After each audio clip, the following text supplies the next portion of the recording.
Hey everybody, Mike with the 1974 GMC. Sorry that video ended abruptly. I paused it, but then I had to look at something on my phone and it automatically stopped it. So that was it. But here you can see it with the stock shocks on. So the airbag doesn't look a whole lot different. You know, it's still all the way off the cone on the one side and partially rolled on the other. And I can actually shuttle the bag back and forth if I need to. So I did do some measuring between the two. We'll look at this. And so with the short shock from I used the center of the hub to the ground was 14.25 inches. With the stock shocks, that's 16 inches. So I'm gaining 1 3/4 inches in lift, which is, you know, like one 2x4, one less 2x4 I'd have to drive it up on. So I got that. And then going in the up direction, it was with the short shock, I was 12.25 from the kind of the top of the hub to the fender lip, which is just a measuring point, not really, just kind of arbitrary, just to compare.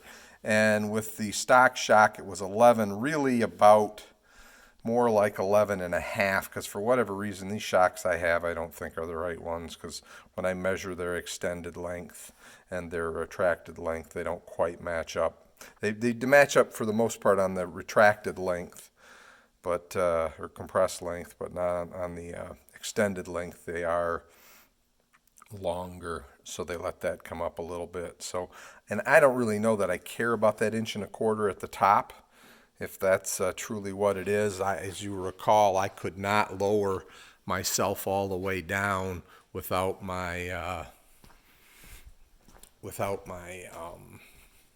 sewer pipe hitting the ground. I had to stop. So I got that to think about. But so like I said, I'm gonna just debate whether that 1 3/4 inches is worth taking a chance on. The other issue with the other shocks is technically I don't know that they're valved for a vehicle this big.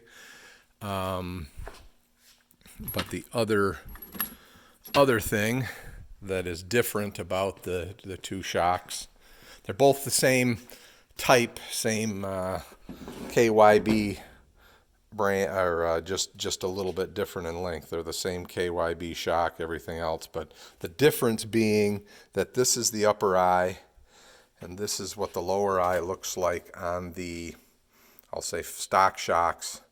The upper and lower eye would both be the same, would both be like this. So I'd have to take, this is one of the sleeves out of one of the ends, and probably turn it down so that I could press it in there to make up the difference in the size of the bolt. So because the bottom bolt is fixed to the frame, I mean, I could tear that all apart probably and change the bolt size down there, but it's not really something I want to do. You know, you've got that bracket in there. This side's probably pretty easy. The other side with the exhaust running past it probably be pretty difficult to get those bolts out. And these front ones are probably in line with the gas tank, so you know that would be a pain. So I'd just as soon not do that if I can help it.